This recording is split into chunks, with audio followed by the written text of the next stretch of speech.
Hello friends, good morning. स्वागत करते हैं आप सभी को अपने इस YouTube channel study our life में। फ्रेंड्स, अभी आपका बीएसएससी का प्रैक्टिस सेट चल रहा है ज्ञान बिंदु के बुक से, जो कि आपका प्रैक्टिस सेट आपके एग्ज़ाम के लिए काफ़ी इम्पोर्टेंट है। और ये टोटल जो प्रैक्टिस सेट इसमें ज्ञान बिंदु सर का जो है दिया हुआ बुक से, उसमें 15 प्रैक्टिस सेट है। आज हम सेट नंबर 10 को देखने वाले हैं। 9 तक आपका प्रैक्टिस सेट जो है टेलीग्राम चैनल पे पीडीएफ भी अवेलेबल है, साथ में एक्सप्लेनेशन भी, और वीडियो के माध्यम से भी आपको एक्सप्लेनेशन हमने दे दिया है प्रैक्टिस नोट तक। आज हम सेट नंबर 10 को देखेंगे और आप लोग वीडियो के लास्ट तक बने रहें। और जितना हो सकेगा हम कोशिश करेंगे आप लोगों को डिस्कशन भी देने का। और रहा मैथ और रीजनिंग का सवाल, तो ये आपको पीडीएफ के माध्यम से हम एक्सप्लेनेशन दे देते हैं, आप लोग वहाँ से जाके बना लीजिएगा, ठीक है। चलिए फ्रेंड्स, स्टार्ट करते हैं आज के प्रैक्टिस सेट नंबर 10 को। पहला प्रश्न आपसे कह रहा है कि खिलाफत आंदोलन के प्रमुख नेता निम्नलिखित में से कौन थे। देखिए, खिलाफत आंदोलन के जो नेता थे वो मौलाना मोहम्मद अली थे, शौकत अली प्रमुख नेता थे, ठीक है। तो ये दोनों जो थे 1919 में अली बंधु दो भाई थे। अली बंधु कहें तो मोहम्मद अली और शौकत अली, इन दोनों भाई का नाम था जिसको अली बंधु कहा जाता है, ठीक है। तो इसमें से प्रश्न आंसर आपका ए हो जाएगा, मौलाना मोहम्मद अली और शौकत अली। ये खिलाफत आंदोलन के प्रमुख नेता थे और 1919 की बात है ये खिलाफत आंदोलन। नवंबर 1919 में दिल्ली में खिलाफत कमेटी का अखिल भारतीय सम्मेलन आयोजित किया गया था, जिसकी अध्यक्षता कौन किए थे? गांधी जी के द्वारा किया गया था। और गांधी जी ने इसे हिंदू मुस्लिम एकता को बनाए रखने का सुनहरा अवसर भी माना है, ये खिलाफत आंदोलन का, इसे भी याद रखिएगा। सेकेंड प्रश्न देखिए, जहांगीर ने टॉमस रो को कहाँ मिलने का अवसर दिया था? तो ऑप्शन है आगरा, दिल्ली, अजमेर, फतेहपुर सिकरी। देखिए, टॉमस रो जनवरी 1916 ईस्वी में अजमेर में जहांगीर से पहली बार मिला था। कहाँ से? ऑप्शन नंबर बी इसका करेक्ट आंसर है। टॉमस रो जनवरी 1916 ईस्वी में अजमेर में जहांगीर से पहली बार मिला था। कहाँ पे? अजमेर में। और वह भारत में 1615 से लेके 1619 तक रहा था। 1615 से लेके 1619 तक रहा था भारत में जहांगीर जो था, ठीक, ये टॉमस मुंडो। उसके बाद 1619 में वो जहांगीर का फरमान लेकर इंग्लैंड लौटा कि मुगल दरबार में अंग्रेजों का इसी प्रकार स्वागत होता रहेगा, इस तरीके से। और विलियम हॉकिंस की बात करें दोस्तों, तो ये भी आया था। विलियम हॉकिंस जो था वो 1608 से 1611 ईस्वी में जहांगीर के दरबार में भेजे जाने वाला ब्रिटिश राजा जेम्स प्रथम का अंग्रेज राजदूत तथा मुगल दरबार में उपस्थित होने वाला पहला अंग्रेज था विलियम हॉकिंस, तो ये याद रखिएगा। और जहांगीर ने विलियम हॉकिंस को अंग्रेज खान की उपाधि दी थी। क्या चीज़ की उपाधि? अंग्रेज खान की उपाधि दी थी जहांगीर ने विलियम हॉकिंस को। 3 नंबर प्रश्न देखिए, नीचे दिए गए राज्यों को भारत संघ के पूर्ण राज्य का दर्जा प्राप्त होने का सही कालानुक्रम कौन सा है? तो देखते हैं इसमें से इसका करेक्ट आंसर क्या हो जाएगा। Option number C, Nagaland, Haryana, Sikkim, Arunachal Pradesh. ये जो संपूर्ण राज्यों का दर्जा प्राप्त करने का सही कालानुक्रम है वो पहला है नागालैंड, सबसे पहला राज्य, फिर हरियाणा, फिर सिक्किम, फिर अरुणाचल प्रदेश। देखिए, राज्यों को भारत संघ के संपूर्ण राज्य का दर्जा प्राप्त होने का सही क्रम तो आप देख लीजिए। अब देखिए, नागालैंड जो है वो 16वां राज्य नागालैंड बना था, 16वां राज्य बना था 1963 में। कब? 1963 में बनता है नागालैंड 16वां राज्य के रूप में। उसके बाद हम बात करते हैं हरियाणा का। हरियाणा जो है वो 17वां राज्य बनता है, 17वां राज्य 1966 में।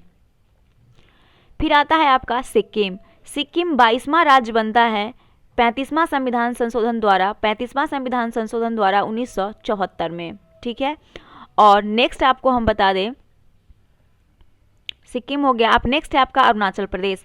अरुणाचल प्रदेश जो है ये 24वां राज्य बनता है, ये 24वां राज्य बनता है 1987 में। अरुणाचल प्रदेश 24वां राज्य बनता है 1987 में। तो आपका कालक्रम जो है वो बिल्कुल सही है, ऑप्शन नंबर सी। आगे देखते हैं, भारत का गगनयान मिशन जिसे वर्ष 2023 तक में लॉन्च किया जाएगा निम्नलिखित में से किससे संबंधित है? देखिए, गगनयान की बात कर रहे हैं, तो गगनयान जो है दोस्तों ये मानव युक्त अंतरिक्ष मिशन है। क्या है? मानव युक्त अंतरिक्ष मिशन है, ऑप्शन नंबर सी। 8 जून 2022 को जो है 8 जून 2022 को पृथ्वी विज्ञान मंत्री डॉक्टर जितेंद्र सिंह ने भारत वर्ष 2023 में अपना पहला मानव अंतरिक्ष मिशन गगनयान लॉन्च करेगा। कौन? पृथ्वी विज्ञान मंत्री जो डॉक्टर जितेंद्र सिंह हैं, इन्होंने। तो ये आप समझ गए। अब एक चीज़ याद रखिएगा कि विश्व महासागर दिवस जो होता है, ये विश्व महासागर दिवस के अवसर पर श्री सिंह ने यह बताया है कि 2023 में भारत अपना पहला मानव महासागर मिशन भी लॉन्च करने जा रहा है, जिसका नाम है गगन मिशन। तो गगन मिशन जो है दोस्तों, ये पहला मानवयुक्त मंगल मिशन नहीं, सॉरी, गगन मिशन होगा। कौन सा? गगनयान मिशन होगा, जिसे कि वर्ल्ड ओशियन डे के दिन श्री सिंह के द्वारा 2023 में इसे लॉन्च किया जाएगा। और गगनयान भारतीय अंतरिक्ष अनुसंधान संगठन, जिसको हम लोग इसरो बोलते हैं, इसरो का एक मिशन है गगनयान मिशन। और गगनयान शेड्यूल के तहत 3 उड़ानें पृथ्वी कक्षा में भेजी जाएगी। इनमें पहले 2 मानव रहित उड़ान और 1 मानवयुक्त अंतरिक्ष उड़ान होगी। और वर्ष 2022 में अगले 6 महीने में पहले क्रू स्कोप सिस्टम के प्रदर्शन के लिए परीक्षण वाहन लॉन्च करने के साथ साथ पहला बिना चालक वाला मिशन लॉन्च किया जाएगा। तो ये आपका क्लियर हो गया होगा, उम्मीद करते हैं। और अगला देखिए 5 नंबर, निम्नलिखित में से कौन सा कारण भारत के उत्तर पश्चिमी भाग में शीत ऋतु में होने वाली वर्षा के लिए उत्तरदायी है? तो इस प्रश्न का आंसर ऑप्शन सी हो जाएगा, पश्चिमी विक्षोभ। देखिए, भारत के जो उत्तरी पश्चिमी भाग है उसमें शीत ऋतु में होने वाला जो वर्षा का मुख्य कारण होता है वो पश्चिमी विक्षोभ होता है, पश्चिमी विक्षोभ होता है। ऑप्शन नंबर इसका सी बिल्कुल करेक्ट है। आगे देखते हैं, कंप्यूटर पर जानकारी के रूप में स्टोर की जाती है। तो कंप्यूटर पर जानकारी के रूप में हम लोग डाटा के रूप में डाटा को स्टोर करते हैं, डिजिटल डाटा को स्टोर करते हैं, जिसे हम लोग डिजिटल डाटा भी कहते हैं। और यह एक इलेक्ट्रिक मेमोरी में वोल्टेज लेवल की अनुपस्थिति को 0 द्वारा जो है वो निश्चित वोल्टेज लेवल की उपस्थिति को I द्वारा दर्शाया जाता है, जिसको आप लोग बाइनरी नंबर बोलते हैं, 0 और 1 होता है, इसके द्वारा दर्शाया जाता है। और ये 0 और 1 जो है ये 2 चिन्ह है जो कंप्यूटर के विभिन्न भागों के बाइनरी स्टेट को दर्शाता है, जैसा कि हम आपको बता दिए। 7 नंबर देखिए, गौतम बुद्ध के समय प्रसिद्ध वैद्य जीवक किसके दरबार से संबंधित था?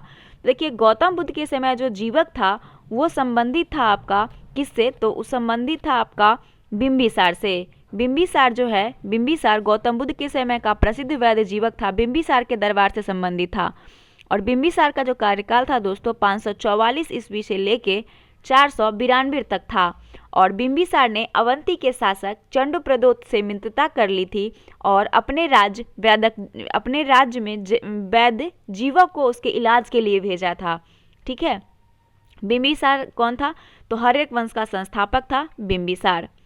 8 नंबर देखिए, भारत के सर्वोच्च न्यायालय ने निम्नलिखित में से किस वाद को अनुच्छेद 368 के अंतर्गत पारित विधियों अनुच्छेद 13 के 2 के विधि में शामिल नहीं है के मुद्दे पर चर्चा की है?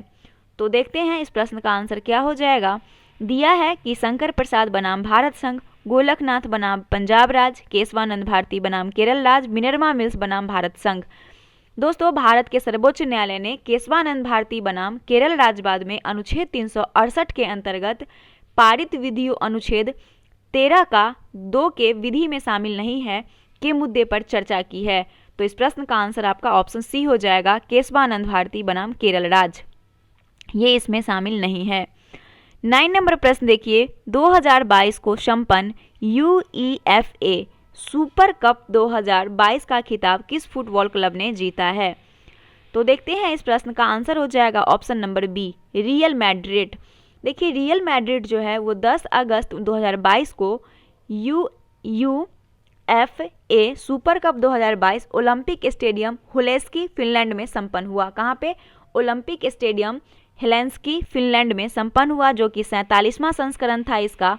और आयोजन जो है ये ओलंपिक स्टेडियम हेलेंसिकी फिनलैंड में हुआ है। इसका विजेता 5वीं बार बनता है रियल मैड्रिड, 5वीं बार। तो आजकल आपका विजेता कम पूछा जाता है, उपविजेता ज़्यादा पूछा जाता है, इसलिए इसे भी ध्यान रखिएगा। ये जो उपविजेता था वो आइंट्रैक्ट फ्रैंकफर्ट था। ठीक है, आइंट्रैक्ट फ्रैंकफर्ट ये इसका उपविजेता था, उपविजेता रहा, और रियल मैड्रिड इसका विजेता रहा। तो ऑप्शन नंबर इसका बी करेक्ट हो गया। 10 नंबर प्रश्न देखते हैं। 10 नंबर का रहा है कि जनगणना 2011 के अनुसार बिहार में जनघनत्व में कितनी व्यक्तियों की वृद्धि हुई है? तो देखिए इस प्रश्न का आंसर आपका हो जाएगा ऑप्शन नंबर बी 225। जनगणना 2011 के अनुसार बिहार में जनघनत्व में 225 व्यक्तियों की वृद्धि हुई है और 2011 की जनगणना के अनुसार बिहार में अब प्रति वर्ग किलोमीटर क्षेत्रफल 1106 व्यक्ति निवास कर रहे हैं और एक दशक में प्रति वर्ग किलोमीटर 225 व्यक्तियों की वृद्धि हुई है और जनसंख्या घनत्व के मामले में बिहार छठे पायदान पे है। अगला नंबर देखते हैं, बैठूकंबा या बथुकंबा किस राज्य में मनाए जाने वाला त्यौहार है। देखिए त्यौहार के बारे में अगर हम बात करें तो एक त्यौहार से संबंधित हम वीडियो भी बना चुके हैं महत्वपूर्ण दिवस से और महत्वपूर्ण जो फेस्टिवल वगैरह मनाया जाता है उससे संबंधित। आप लोग हमारे टेलीग्राम चैनल पे उसका लिंक भी मिल जाएगा, वीडियो का वहाँ से देख सकते हैं।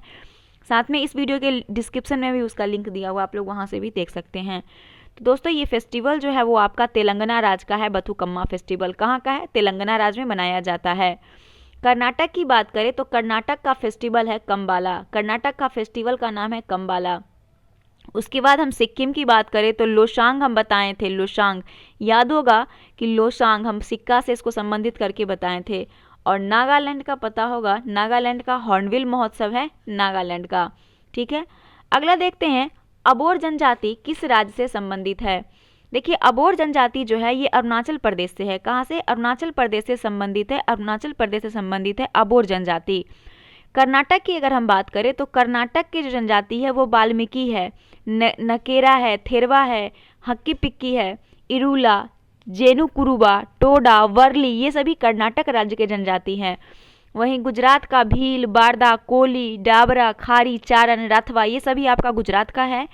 और मध्य प्रदेश में भील, गोंड, अगरिया, बिंझवार, प्रधान, खैरवाड़, कोल, कोटुकू, सहरिया, ओझा, बैगा, ये सभी आपका जो है मध्य प्रदेश का है। तो अरुणाचल प्रदेश इसका करेक्ट आंसर है। 13 नंबर देखिए, निम्नलिखित राज्यों में से किस एक में पाखुई वन्यजीव अभ्यारण्य अवस्थित है। ये पाखुई वन्यजीव अभ्यारण्य जो दोस्तों है ये अभी काफ़ी चर्चा में है क्योंकि ये अरुणाचल प्रदेश राज्य में है। और अरुणाचल प्रदेश में कमलांग वन्यजीव अभ्यारण्य, ईटानगर वन्यजीव अभ्यारण्य और ईगल नेस्ट वन्यजीव अभ्यारण्य, ये सभी आपका अरुणाचल प्रदेश का है। वहीं अगर मणिपुर को ऑप्शन में देखें तो मणिपुर में है नोगर वाइलेम। नोगर वाइलेम इसका नाम है, नोगर वाइलेम वन्यजीव अभ्यारण्य, वन्यजीव नहीं सॉरी नोगर वाइलेम अभ्यारण्य। और पंजाब का अगर बात करें दोस्तों तो पंजाब का एक अभ्यारण्य है अबोहर अभ्यारण्य पंजाब का, तो इसे भी याद रखिएगा। मेघालय का आपका हो गया, पंजाब का हो गया। ठीक है, आगे देखते हैं दोस्तों, जो अभी हम बताए हैं वो मणिपुर का नहीं मेघालय का बताए हैं, एक्चुअली गलत बता दिए। ये जो नोगौर वाला बताए थे ना, नोगर वाइलेम, ये मेघालय का है वन्यजीव अभ्यारण्य। ठीक है, ये मणिपुर का नहीं है, मणिपुर का नहीं है, मेघालय का है। तो इसका हो जाएगा नगौर वाइलेम। और अरुणाचल प्रदेश पखुई वन्यजीव अभ्यारण्य। अगला देखिए 14 नंबर, मोहम्मद बिन कसीम ने सर्वप्रथम सिंध के किस क्षेत्र को जीता।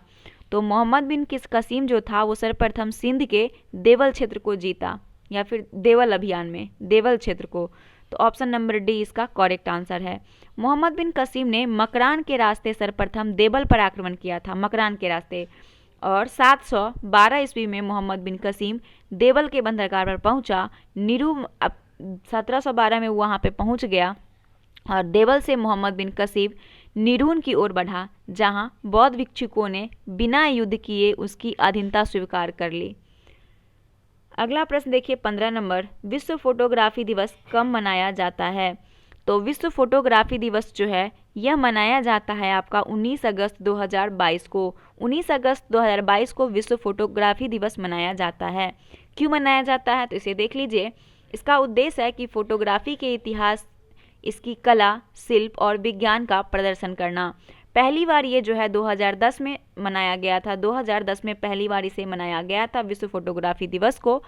और इसका मनाने का कारण है कि फ्रांस के जो जोसेफ नाइस्फर निप्से और लुइस डांगरे ने वर्ष 1837 ईस्वी में फोटोग्राफ की एक तकनीक जिसका नाम था डांगरोटाइप प्रक्रिया को विकसित किया था, जिसका नाम स्पेलिंग देख लीजिए, डांग्यूरोटाइप। ठीक है, इसी तकनीक की खोज के लिए जो है वो विश्व फोटोग्राफी दिवस मनाया जाता है 19 अगस्त 2022 को। आगे देखते हैं 16 नंबर, राज्य के नीति निर्देशक तत्वों के निम्नलिखित अनुच्छेदों में से कौन सा अंतर्राष्ट्रीय शांति और सुरक्षा के संवर्धन से संबंधित है। तो इस प्रश्न का आंसर हो जाएगा अनुच्छेद 51। अनुच्छेद 51 ये जो है राज्य के नीति निर्देशक तत्व के अनुच्छेद 51 अंतर्राष्ट्रीय शांति और सुरक्षा के संबंध में संबंधित है। उसके बाद अनुच्छेद 41 को देखिएगा अगर, तो अनुच्छेद 41 में दिया है कि कुछ दशाओं में, विशेषतः बुढ़ापे में, बेरोजगारी, बीमारी, अस्वस्थता आदि दशा में काम, शिक्षा और लोक सहायता पाने का अधिकार सुनिश्चित करने के लिए राज्य प्रभावी प्रावधान करेगा। और 43 का अगर हम क की बात करें, 43 का क में दिया है कि उद्योग के प्रबंधन में मजदूरों की भागीदारी के लिए उपयुक्त विधान बनाना, जो कि 42वें संविधान संशोधन अधिनियम के द्वारा 1976 में इसे जोड़ा गया था। ठीक है, और अनुच्छेद 43 क्या है दोस्तों, तो अनुच्छेद 43 अगर सिर्फ रहता तो वो होता कर्मचारियों को निर्वाह, मजदूरी एवं कुटीर उद्योग से संबंधित। तो ये अनुच्छेद 43 आपके लिए कुटीर उद्योग वाला काफ़ी इम्पोर्टेंट है। अगला देखिए, नेंदीबाचेरी हवाई अड्डा कहाँ स्थित है। तो नेंदीबाचेरी हवाई अड्डा केरल राज्य में स्थित है। कहाँ पे? केरल राज्य में है, केरल राज्य में स्थित है। अगर हम चेन्नई की बात करें तो चेन्नई का जो हवाई अड्डा है वो मीनाबकम जो है हवाई अड्डा, ये चेन्नई का है। उसके बाद बेंगलुरु का देखिएगा, तो बेंगलुरु का आपका कैंपगोरा है, और सिल्लीगुड़ी का आपका हो जाएगा बांगडोंगरा अंतर्राष्ट्रीय हवाई अड्डा। तो इसका करेक्ट आंसर ऑप्शन सी हो जाएगा। अगला देखते हैं, बजट घाटे से तात्पर्य है। तो बजट घाटे से क्या तात्पर्य है? बजट घाटे से वो तात्पर्य है जो वित्तीय घाटे में से ब्याज का भुगतान घटाने पर आता है ना। तो वित्तीय घाटे में से जब ब्याज भुगतान को घटाएंगे तो राजस्व, तो बजट घाटे ये निकल के आएगा। ठीक है, तो ऑप्शन इसका डी करेक्ट आंसर है। अच्छा, भारत में बजट घाटे की पूर्ति के लिए अपनाई जाने वाली ट्रेजरी बिल प्रणाली जो है वो कब समाप्त कर दिया गया था? तो 31 मार्च 1997 को जो है वो ट्रेजरी बिल को समाप्त कर दिया गया था। और ये ट्रेजरी बिल क्या था? तो बजट घाटे की पूर्ति के लिए अपनाई जाने वाली जो ये प्रणाली था, ट्रेजरी बिल। 19 देखिए, बिहार में परमानेंट सेटलमेंट लागू करने का कारण था। तो बिहार में परमानेंट सेटलमेंट लागू करने का प्रमुख कारण था भू राजस्व का राजस्व निर्णय करना। तो ऑप्शन देखिए इसमें से कौन दिया है, भू राजस्व का राजस्व निर्णय करना। ऑप्शन सी इसका करेक्ट आंसर है। अगर हम कर्नवालिस के समय में क्या हुआ था कि भू राजस्व व्यवस्था आरंभ में 10 वर्षीय व्यवस्था के रूप में 1790 ईस्वी में लागू की गई थी। 1790 में, किसके समय में? कर्नवालिस के समय में। और इस व्यवस्था को बिहार में लागू करने के कारण जमींदारों के लिए जमीन पर वंश परंपरागत अधिकार को स्वेच्छा से हस्तांतरित करना, और मूल कारण कंपनी के लिए भू राजस्व की एक निश्चित राशि तय करना था इसका। तो इसीलिए जो है ऑप्शन सी इसका करेक्ट आंसर है। 20 देखिए, निम्नलिखित में से कौन सा एक सुमेलित नहीं है? Bhagat Singh, the Indian sociologist, Sachindranath Sanyal, Bandi Jeevan, Lala Ramcharan Das, the dreamland, और भगवती चरण बोहरा, दी फिलोसफी ऑफ बॉम्ब। तो देखिए इस प्रश्न में आपका कह रहा है कि सुमेलित नहीं है। तो भगत सिंह वाला जो ऑप्शन है, द इंडियन सोशियोलॉजिस्ट, ये आपका संबंधित नहीं है। द इंडियन सोशलिस्ट के लेखक जो हैं वो श्यामजी कृष्ण वर्मा है। कौन है? श्यामजी कृष्ण वर्मा है।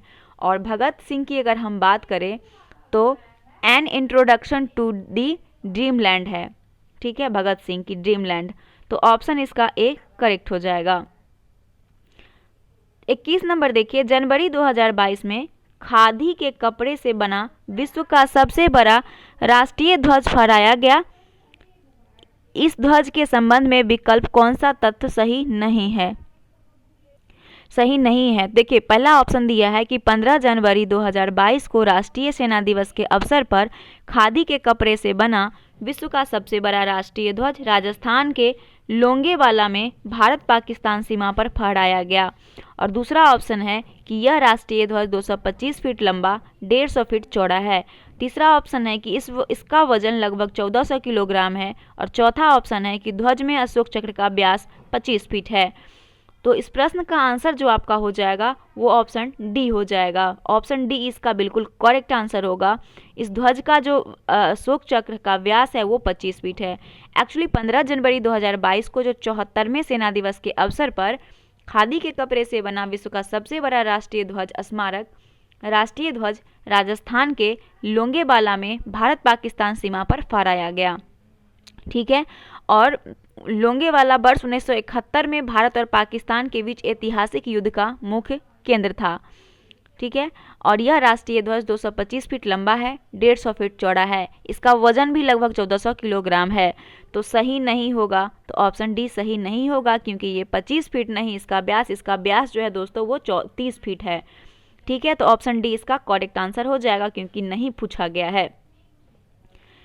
देखिए 22 number, Hindustan steel limited Bhilai की स्थापना किसके सहायता से किया गया? हिंदुस्तान स्टील लिमिटेड भिलाई की जो स्थापना है यह किया गया था दोस्तों किससे? तो इसका स्थापना जो किया गया था वो पूर्व सोवियत संघ के सहायता से किया गया था। पूर्व सोवियत संघ की सहायता से जो है हिंदुस्तान स्टील लिमिटेड भिलाई की स्थापना किया गया।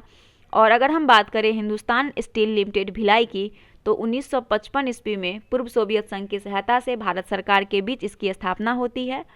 और नेक्स्ट आप बात करते हैं हिंदुस्तान स्टील लिमिटेड राउरकेला की, तो उसकी स्थापना जो है वो जर्मनी के सहयोग से 1959 में उड़ीसा संघ के कोयल नदियों के संगम पर की गई थी। और दुर्गापुर वाला जो है उसे 1959 में ही पश्चिम बंगाल के बर्धमान जिले में ब्रिटेन के सहयोग से किया गया था। अगला देखते हैं 23 नंबर, निम्नलिखित में से किस अधिनियम की कमियों को दूर करने के उद्देश्य से एक एक्ट ऑफ सेटलमेंट लाया गया? तो दोस्तों रेगुलेटिंग एक्ट 1773 की कमी को दूर करने के उद्देश्य से जो है एक्ट ऑफ सेटलमेंट को लाया गया था।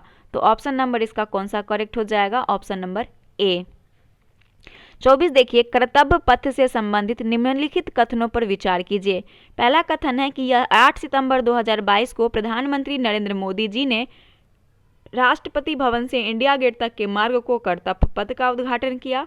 और दूसरा ऑप्शन दिया है कि हाल ही में दिल्ली नगर पालिका परिषद एनडीएमसी ने आवासन एवं शहरी मामलों के मिले एक प्रस्ताव को पारित कर राजपथ का नाम बदलकर कर्तव्य पथ कर दिया। कौन सा कथन आपका सही है ये पूछा गया है। तो देखिए ऑप्शन सी 1 और 2 दोनों कथन आपका बिल्कुल सही है, क्योंकि कर्तव्य पथ का जो उद्घाटन है वो 8 सितंबर 2022 को किया गया है प्रधानमंत्री नरेंद्र मोदी जी के द्वारा। और ये जो है राष्ट्रपति भवन से इंडिया गेट के मार्ग तक का है। और हाल ही में दिल्ली नगर पालिका परिषद ने आवासन एवं शहरी मामलों के मंत्रालय से मिले एक प्रस्ताव को पारित कर राजपथ का नाम बदलकर कर्तव्य पथ कर दिया है। इसके अलावे प्रधानमंत्री ने इंडिया गेट पर स्वतंत्रता सेनानी नेताजी सुभाष चंद्र बोस की प्रतिमा का भी अनावरण किए हैं। तो ये भी इम्पोर्टेंट पॉइंट है। अब अगला देखते हैं आपका 25 नंबर क्वेश्चन, शिवालिक श्रेणी का निर्माण हुआ। तो शिवालिक श्रेणी का जो निर्माण हुआ था वो सेनोजोइक में, कहाँ पे? सेनोजोइक में हुआ था। शिवालिक श्रेणी का निर्माण सेनोजोइक में हुआ था। और सेनोजोइक का अर्थ होता है नवीन जवीन। ठीक है, अगला देखते हैं 26 नंबर, किसी उत्पादन की वह मांग जो अपने लिए चाहती है क्या कहलाती है? तो इस प्रश्न का आंसर आपका हो जाएगा ऑप्शन नंबर ए, व्युत्पन्न मांग। उत्पादन के साधनों की मांग संयुक्त रूप से की जाती है और इनकी मांग संयुक्त मांग है। साधनों की मांग व्युत्पन्न या अप्रत्यक्ष मांग भी है, जबकि वस्तुओं की मांग प्रत्यक्ष मांग होती है। उत्पादन के साधनों की मांग कभी भी स्वयं उनके लिए नहीं की जाती है, जबकि उपभोक्ता द्वारा बाजार में वस्तुओं की मांग आवश्यकताओं की प्रत्यक्ष संतुष्टि के लिए की जाती है। तो व्युत्पन्न मांग ये जो होगा इसका करेक्ट आंसर हो जाएगा कि किसी उत्पादन की वह मांग जो अपने लिए चाहती है वो कहलाती है व्युत्पन्न मांग। 27 नंबर प्रश्न है, कुसीद किसका प्राचीन नाम है? कुसीद जो है ये ऋण लेने वाले व बलि देने वाली प्रथा थी कुसीद। तो इस प्रश्न का आंसर हो जाएगा ऑप्शन नंबर बी, ऋण लेने वाली या बलि देने वाली प्रथा कुशीन थी। ठीक है, और अगर हम बात करें बढ़ई की दोस्तों, तो बढ़ई से संबंधित जो शब्द था प्राचीन शब्द वो था आपका बढ़ई के लिए तक्षण शब्द का उपयोग किया था, तक्षण। तक्षण होता था बढ़ई के लिए, वैद्य के लिए होता था भीषज, वैद्य के लिए भीषज होता था, भीषज वैद्य के लिए। और बात करते कूप या फिर कुआं, कूप या कुआं की अगर हम बात करें तो इसके लिए उपयोग होता था अबल, अबल। ये सभी प्राचीन नाम थे। 28 नंबर प्रश्न देखिए, 28 जून 2022 को प्रधानमंत्री ने कहाँ मस्तिष्क अनुसंधान केंद्र का उद्घाटन किया? तो देखते हैं इस प्रश्न का आंसर ऑप्शन क्या कह रहा है, हैदराबाद में, अहमदाबाद में, बेंगलुरु में और नई दिल्ली में। तो 20 जून को प्रधानमंत्री मोदी जी ने बेंगलुरु कर्नाटक में भारतीय विज्ञान संस्थान परिसर में निर्मित मस्तिष्क अनुसंधान केंद्र का उद्घाटन किया। ऑप्शन सी इसका करेक्ट आंसर है। 29 देखिए, किसकी अध्यक्षता में प्रथम विधि आयोग का गठन किया गया? तो प्रथम विधि आयोग का गठन जो किया गया था, ये किया गया आपका वारन, प्रथम विधि आयोग का स्थापना ऑप्शन डी लॉर्ड मैकाले की अध्यक्षता में, लॉर्ड मैकाले की अध्यक्षता में जो है इसका स्थापना किया गया था। और उस समय जो गवर्नर जनरल थे वो भारत के प्रथम गवर्नर जनरल थे वॉरेन हेस्टिंग्स। ठीक है, तो ऑप्शन डी इसका करेक्ट आंसर हो जाएगा। अध्यक्षता पूछे तो लॉर्ड मैकाले और गवर्नर पूछे तो वॉरेन हेस्टिंग्स होगा। अच्छा, अभी एक क्वेश्चन है कि वर्तमान में जो है ये तो प्रथम विधि आयोग की बात कर रहा है, लेकिन वर्तमान में विधि आयोग के अध्यक्ष कौन है? आप लोग कमेंट करके बताइएगा कौन है। अगला प्रश्न देखिए 30 नंबर, केन या कर्णावती नदी का उद्गम स्थल है?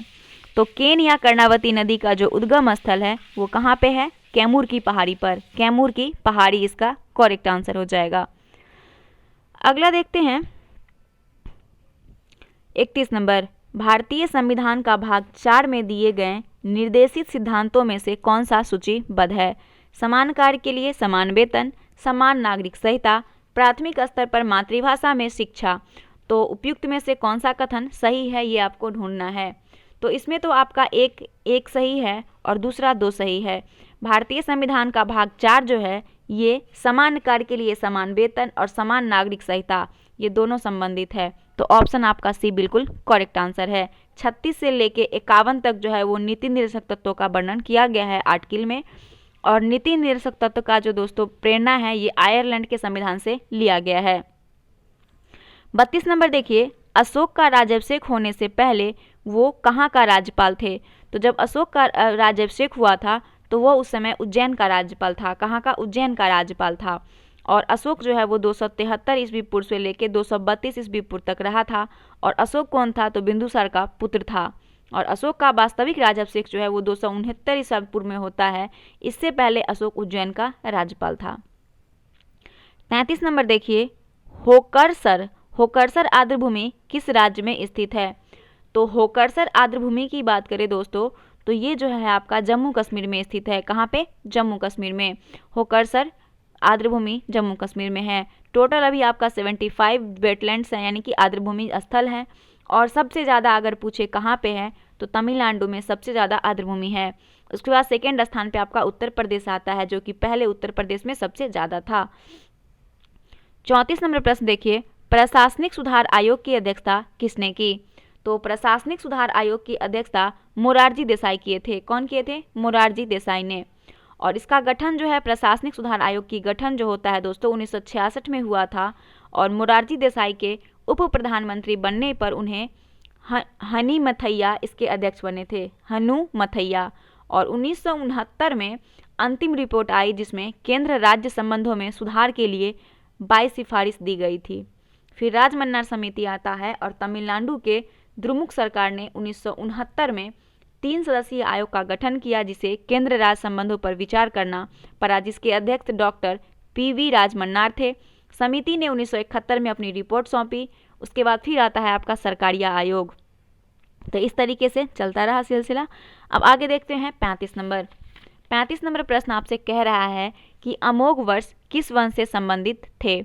तो अमोघ वर्ष से दोस्तों ये राष्ट्रकूट वंश से संबंधित थे। अमोघ वर्ष राष्ट्रकूट वंश से संबंधित थे।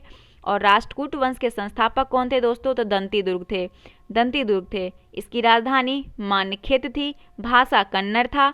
और राष्ट्रकूट शासक अमोघ वर्ष ने वीर नारायण की उपाधि धारण की थी। वीर नारायण की उपाधि। 36 देखिए, स्किल इंडिया मिशन की शुरुआत कब हुई? तो स्किल इंडिया मिशन की शुरुआत 15 जुलाई 2015 को होती है, 15 जुलाई 2015 को होती है। और स्मार्ट सिटी मिशन की शुरुआत जो है वो 25 जून 2015 को होता है, ठीक है, स्मार्ट सिटी मिशन का। और प्रधानमंत्री आवास योजना की शुरुआत 25 जून, एक मिनट देखिए, स्मार्ट सिटी मिशन 25 जून 2015 को होता है और इसी दिन प्रधानमंत्री आवास योजना की शुरुआत भी होती है, ठीक है। और 5 नवंबर 2015 को क्या होता है, तो 5 नवंबर 2015 को उदय योजना की शुरुआत होती है। उदय योजना, उदय योजना का फुल फॉर्म क्या है, उज्ज्वल डिस्कम एश्योरेंस योजना, ठीक है। आगे देखते हैं 37 नंबर, जवाहर सागर जल विद्युत परियोजना किस नदी पर स्थित है। तो जवाहर सागर जल विद्युत परियोजना चंबल नदी पर स्थित है। किस पे, चंबल नदी पे। दोस्तों अगर हम नर्मदा नदी की बात करें तो नर्मदा नदी पर आपका है हीराकुंड परियोजना, हीराकुंड कहते हैं, सरदार सरोवर, सरदार सरोवर परियोजना आपका नर्मदा नदी पे है। ताप्ती की अगर हम बात करें, ताप्ती की बात करें तो उकाई परियोजना आपका ताप्ती पे है और महानदी पे हीराकुंड है, ठीक है। अगला देखते हैं 38 नंबर, निम्नलिखित के वरीयता क्रम में सजाइए। वरीयता क्रम में इसको सजाना है। वैसे अगर हम क्रम वाइज देखें तो सबसे पहले राष्ट्रपति आते हैं, फिर उपराष्ट्रपति, फिर प्रधानमंत्री, फिर आपके आते हैं राज्यों के राज्यपाल, राज्यों के जो राज्यपाल होते हैं फिर आते हैं अपने अपने राज्य में। उसके बाद 5वें स्थान पे भूतपूर्व राष्ट्रपति आते हैं और 5 के कॉग में आते हैं, 5 के कॉ में ही आपके आते हैं उप प्रधानमंत्री। और फिर 6वां स्थान पर आता है भारत का मुख्य न्यायाधीश, लोकसभा अध्यक्ष। और 7वें स्थान पे आपका आता है केंद्रीय मंत्रिमंडल के मंत्री। और 8वें स्थान पे जो आपका आता है वो भारत के स्थित विदेशों के असाधारण या फिर पूर्ण अधिकारी राजदूत। उसके बाद 9वें नंबर पे उच्चतम न्यायालय के न्यायाधीश आते हैं। तो ये एक्चुअली उसका क्रम होता है। अब इसमें ऑप्शन के अकॉर्डिंग देखा जाए तो क्या क्रम हो जाएगा, तो वरीयता क्रम में सबसे पहले आपका हो जाएगा भारत के मुख्य न्यायाधीश, पहले नंबर पे हो जाएंगे, ठीक है। उसके बाद आपके होंगे केंद्रीय मंत्रिमंडल के मंत्री, दूसरे नंबर पे।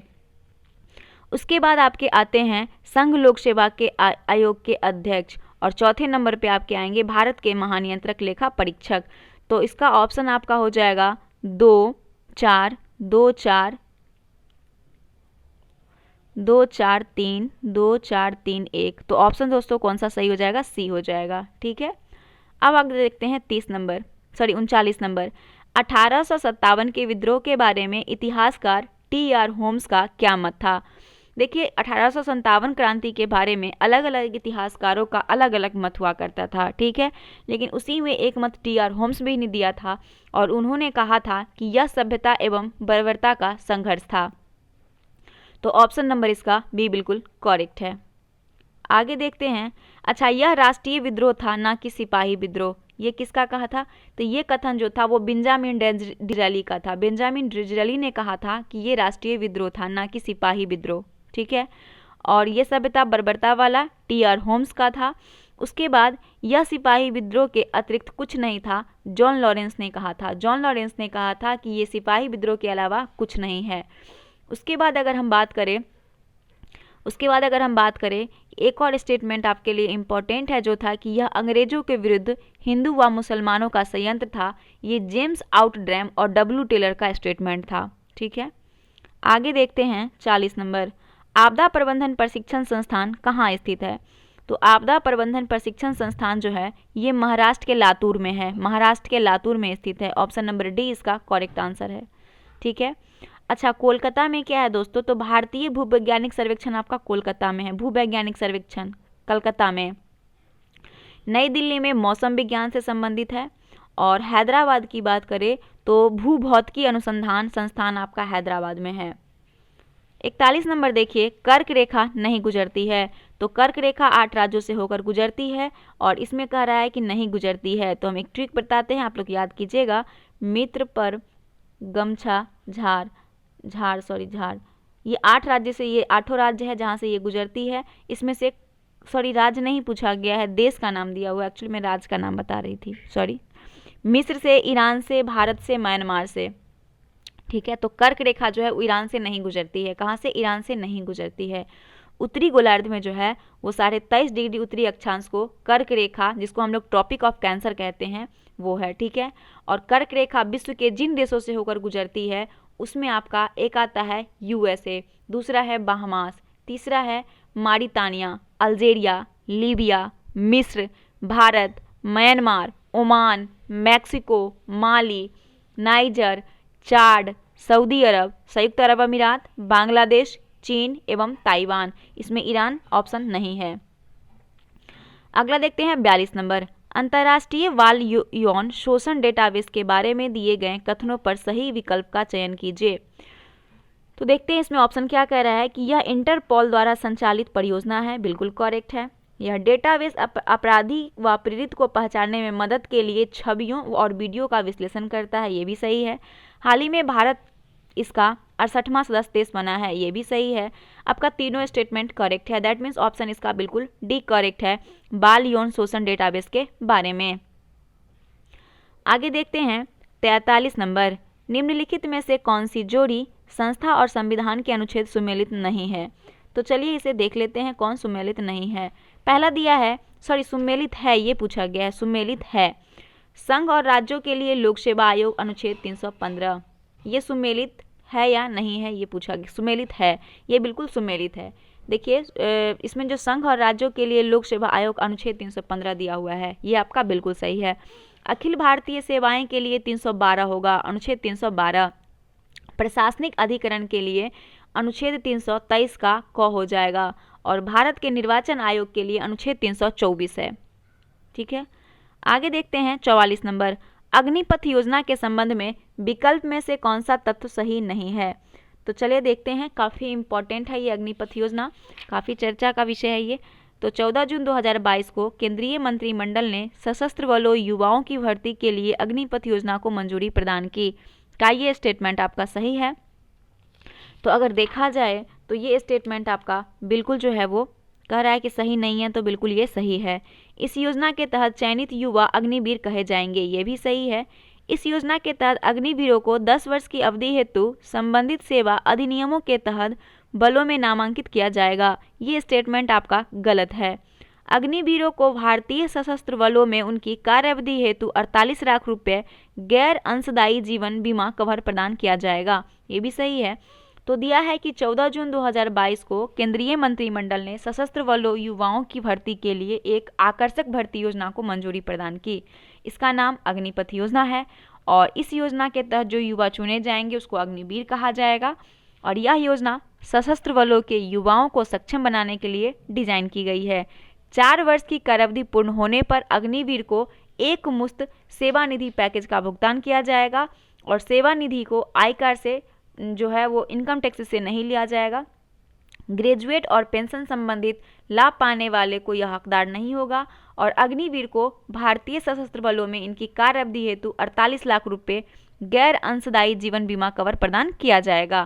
तो ये सारे जो हैं आपके लिए काफ़ी इंपॉर्टेंट पॉइंट हैं। 45 देखिए, द्वितीय आंग्ल मैसूर युद्ध के दौरान उस समय गवर्नर जनरल कौन थे। तो जब द्वितीय आंग्ल मैसूर युद्ध हुआ था उस समय गवर्नर जनरल वॉरेन हेस्टिंग्स थे। कौन थे? Warren Hastings. द्वितीय आंग्ल मैसूर युद्ध है जो दोस्तों ये होता है 1780 से 84 के बीच, ठीक है। और इससे पहले पहला जो होता है वो हैरी वेरेलेस्ट के समय में होता है 1767 से 1769 में। 4 आंग्ल मैसूर युद्ध होते हैं जिसमें आपका सेकेंड वॉरेन हेस्टिंग्स के समय में होता है। 46 देखिए, कागज उद्योग के प्रमुख केंद्र पश्चिम बंगाल से संबंधित नहीं है। तो ब्रजराज नगर जो है वो कागज उद्योग के प्रमुख केंद्र उड़ीसा से संबंधित है, ब्रजराज नगर। बाकी सभी आपका पश्चिम बंगाल का है, ठीक है। नगीना मस्जिद कहाँ स्थित है? नगीना मस्जिद जो है दोस्तों ये आगरा में है। नगीना मस्जिद आगरा में है।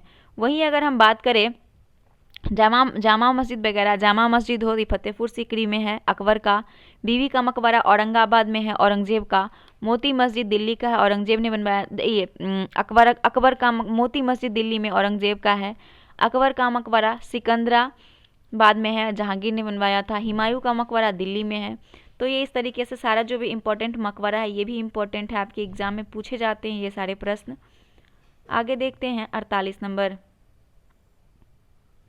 9 मई 2022 को वर्ष 2022 के लिए पुलित्जर पुरस्कारों की घोषणा की गई है।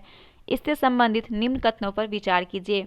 पुलित्जर पुरस्कार दोस्तों, ये पुलित्जर पुरस्कार जो है ये 9 मई 2022 को घोषणा किया गया है और यह पत्रकारिता के क्षेत्र का सर्वोच्च पुरस्कार है।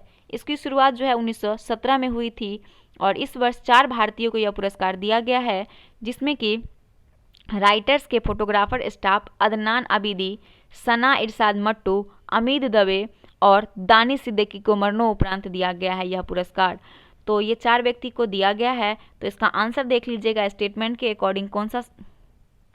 तो आंसर आपका इसमें 1 करेक्ट हो जाएगा, 1 और 3 बिल्कुल करेक्ट है। आगे देखते हैं विश्व मृदा दिवस कब मनाया जाता है। तो देखिए विश्व मृदा दिवस जो है ये 5 सितंबर को मनाया जाता है, 5 दिसंबर को मनाया जाता है विश्व मृदा दिवस, है ना। और दुग्ध दिवस कब मनाया जाता है, तो राष्ट्रीय दुग्ध दिवस 26 नवंबर को मनाया जाता है। उसके बाद अगर हम 27 सितंबर की बात करें तो विश्व पर्यटन दिवस 27 सितंबर को मनाया जाता है और 20 अक्टूबर को विश्व सांख्यिकी दिवस मनाया जाता है। तो ऑप्शन डी इसका करेक्ट आंसर है। इंकाथा किस देश की प्रमुख जनजाति है। इंकाथा किस देश की प्रमुख जनजाति है, तो इंकाथा जो है ये दक्षिणी अफ्रीका की प्रमुख जनजाति है, दक्षिण अफ्रीका की। कांगो बेसिन ये पिग्मीज जनजाति, कांगो बेसिन की जनजाति पिग्मीज है। और उत्तरी अमेरिका की बात करें, उत्तरी अमेरिका की अगर हम बात करें तो रेड इंडियन जो कनाडा की है वो रेड इंडियन है उत्तरी अमेरिका की। न्यू गिनी की है पापुआंस, न्यू गिनी की पापुआंस हो जाएगा। 51 नंबर देखिए, थोड़ा सा बड़ा कर देते हैं। 51 नंबर कह रहा है कि कांच को गहरा नीला रंग किससे मिलता है।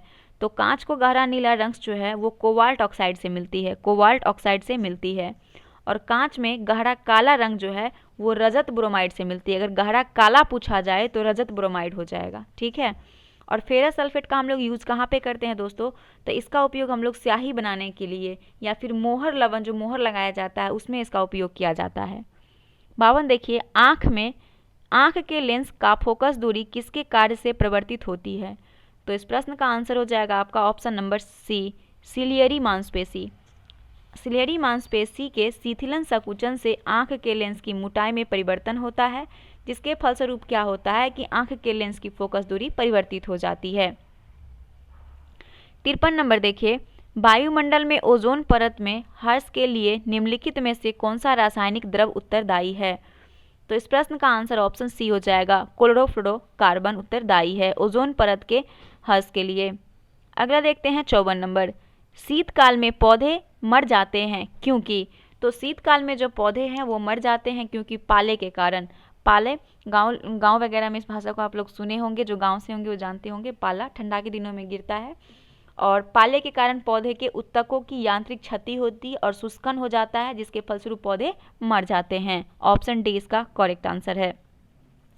थैलेसेमिया एक आनुवांशिक बीमारी है, यह किसको प्रभावित करता है।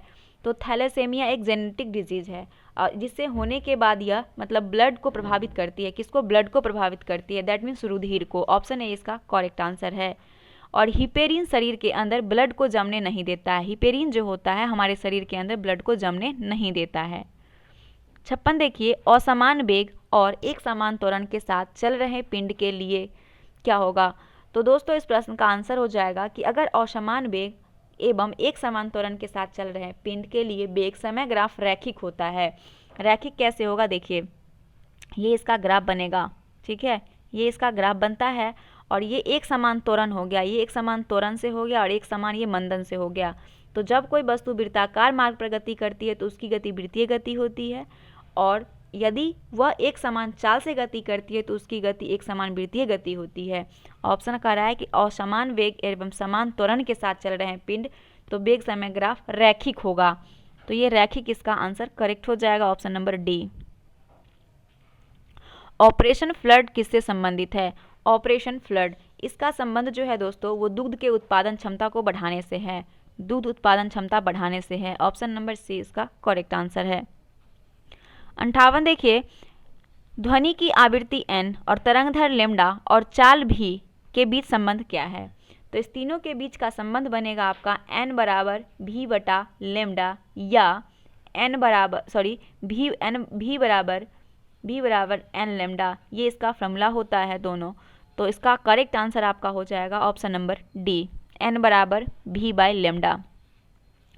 59 देखिए, कर्नाटाइट किसका अयस्क है? तो कर्नोटाइट जो है यह अयस्क है आपका यूरेनियम धातु का। किसका? यूरेनियम धातु का अयस्क है कर्नोटाइट।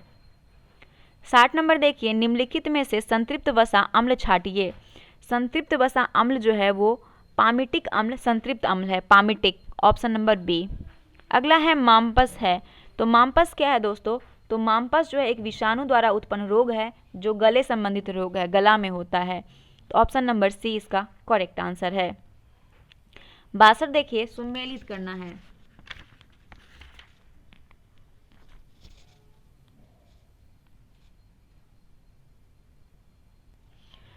बासठ में क्या है? सुमेलित करे। सुमेलित करना है आपका। 62 में क्या है? सुमेलित कीजिए सूची 1 को सूची 2 से। तो चलिए इसे मिला लेते हैं। सर्दी विषाणु, सर्दी का क्या हो जाएगा दोस्तों? तो सर्दी का आपका हो जाएगा, सर्दी का वायरस हो जाएगा। फैलेरिया का आपका हो जाएगा, फैलेरिया का हो जाएगा परजीवी कृमि। मलेरिया का हो जाएगा परजीवी प्रोटोजोआ। और आंत ज्वर का हो जाएगा बैक्टीरिया। ऑप्शन बी इसका बिल्कुल करेक्ट आंसर है। 63 देखिए, अंतरिक्ष यान में ऑक्सीजन की आपूर्ति के लिए प्रयुक्त किए जाने वाले एक कोशिकीय शैवाल का नाम क्या है? तो अंतरिक्ष यान में ऑक्सीजन की आपूर्ति के लिए कोलेरा नामक शैवाल के द्वारा होता है। किसके द्वारा? कोलेरेला नामक शैवाल के द्वारा होता है। ऑप्शन सी इसका करेक्ट आंसर है।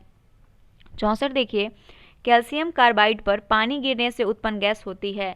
तो कैल्शियम कार्बाइड पर पानी गिरने से उत्पन्न गैस जो होती है दोस्तों, वो गैस आपका एसिटिलीन होती है, एसिटिलीन। 65 देखिए, कुछ ऑटोमोबाइल में पीले रंग के अतिरिक्त हेडलाइट्स क्यों लगे होते हैं? तो पीले रंग के प्रकाश कोहरे को भेद देने की क्षमता होती है। खासकर जाड़े के मौसम में जब कोहरा लग जाता है तो साथ में चलने में क्या होता है कि पीला प्रकाश काफ़ी योगदान करता है, जो हमें रास्ता को स्पष्ट या फिर धुंधला जो दिखाई देता है उसे पता चल जाता है। और ऑटोमोबाइल में पीले रंग हेडलाइट में लगे होते हैं और पीले रंग का प्रकाश मोनोक्रोमेटिक होता है, मोनोक्रोमेटिक होता है। दैट मीन्स कि ऑप्शन आपका सी करेक्ट है। 66 देखिए, पोर्टलैंड सीमेंट के प्रमुख संगठनों में शामिल है। तो पोर्टलैंड सीमेंट के प्रमुख संगठनों में लाइम, सिलिका, एलुना ये सभी शामिल है। तो ऑप्शन नंबर डी इसका करेक्ट आंसर है। अच्छा, लाइम का जो परसेंटेज होता है दोस्तों, लाइम का वो 50 to 60% होता है। सिलिका का होता है 20 से 25% और एलुना का होता है 5 to 10%। उसके अलावा आप याद रखिएगा फेरस ऑक्साइड का भी होता है 2 से 3%। ठीक है। 67 देखते हैं, इंसुलिन स्रावित होता है। तो इंसुलिन स्रावित होता है अग्नाशय ग्रंथि से। ऑप्शन नंबर इसका एक करेक्ट आंसर है। अगला देखते हैं, अवतल लेंस के मुख्य फोकस पर मिलती हुई प्रतीत होने वाली प्रकाश किरण अपवर्तन के बाद डैश में निकलेगी।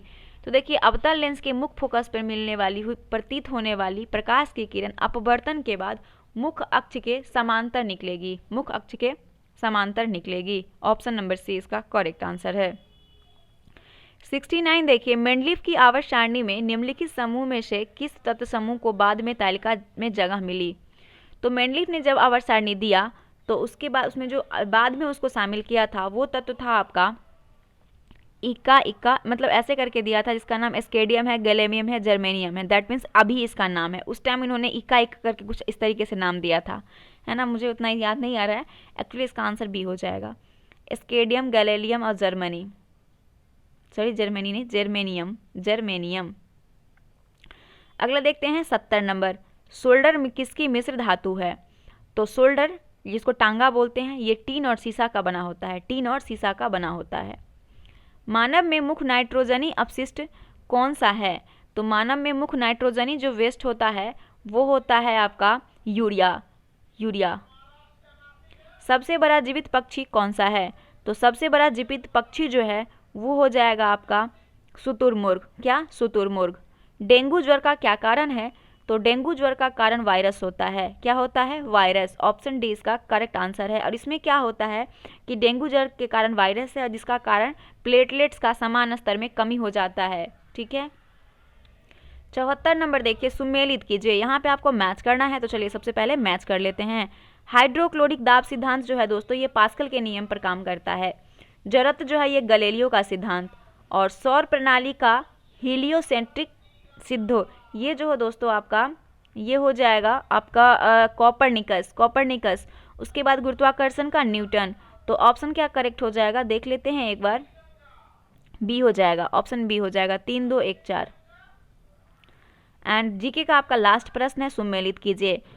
देखिए फॉर्मी एसिड, एंगस्ट्रन, प्रकाश वर्ष और पारसेक, ये सभी का जो है आपका स्पीड का मात्रा दिया हुआ है, आपको मैच करना है। तो चलिए इसे मिला लेते हैं। सबसे पहले एक फॉर्मी बराबर होता है 10 to the power -15 metre, 10 to the power -15 metre एक फॉर्मी बराबर। एंगस्ट्रस बराबर होता है 10 to the power 15 metre, 10 to the power 15 metre, sorry 15 नहीं 10 मीटर एंगस्ट्रस बराबर होता है। और एक एंगस्ट्रम बराबर क्या हो, एक मिनट मैं गलत बता दी क्या, एक मिनट, एक फॉर्मी बराबर होता है 10 टू द पावर -15, ठीक है, और एक एंगस्ट्रम बराबर होता है 10 टू द पावर 10, सही तो बताइए।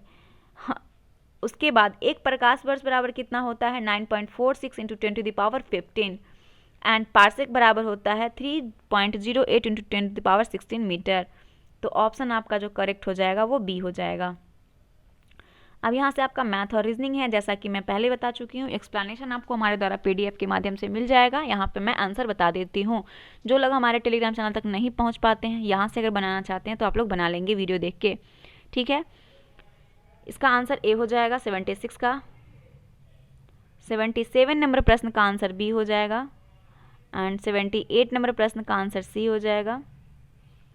79 का आपका डी हो जाएगा, 80 का डी हो जाएगा, और 81 का देखिए तो 81 का आपका सी हो जाएगा, सी देख लीजिएगा। और 82 का क्या हो जाएगा ए। 83 देखिए, 83 नंबर प्रश्न का आंसर हो जाएगा आपका डी। 84 का हो जाएगा आपका बी। 85 का हो जाएगा ए। 86 का हो जाएगा ए, और 87 का आपका हो जाएगा सी, और 88 का हो जाएगा ए। 89 का देखिए, 89 में ए हो जाएगा, और 90 नंबर प्रश्न का आंसर हो जाएगा 90 नंबर ए, ठीक है। 91 नंबर का देखिए, 91 का ए। 92 का हो जाएगा डी। 93 का हो जाएगा आपका सी। 94 नंबर प्रश्न का आंसर बी हो जाएगा, एंड 95 नंबर प्रश्न है, इसका आंसर आपका सी हो जाएगा। 96 का क्या हो जाएगा ए। 97 का आपका सी। 98 नंबर प्रश्न का डी, और 99 यहाँ दिया हुआ है, देख सकते हैं आप लोग। और इस प्रश्न का आंसर हो जाएगा 99 का आंसर हो जाएगा बी, एंड 100 नंबर प्रश्न का आंसर ए हो जाएगा। अब देखिए यहाँ से रीजनिंग और मैथ का 50 प्रश्न है, इसे भी हम रीजनिंग का 50 प्रश्न इसे देखते हैं। इसका आंसर ए हो जाएगा। 102 का सी हो जाएगा। 103 का आपका ए हो जाएगा, एंड 104 नंबर प्रश्न का आपका आंसर हो जाएगा ए। 105 का क्या हो जाएगा दोस्तों डी। 106 का आपका हो जाएगा सी। 107 का देख लीजिए क्वेश्चन यहाँ है, और 107 नंबर प्रश्न का आंसर डी है। 108 नंबर प्रश्न ये दिया हुआ है, यहाँ देख सकते हैं, और 108 का आपका आंसर ए हो जाएगा। 109 का हो जाएगा ए।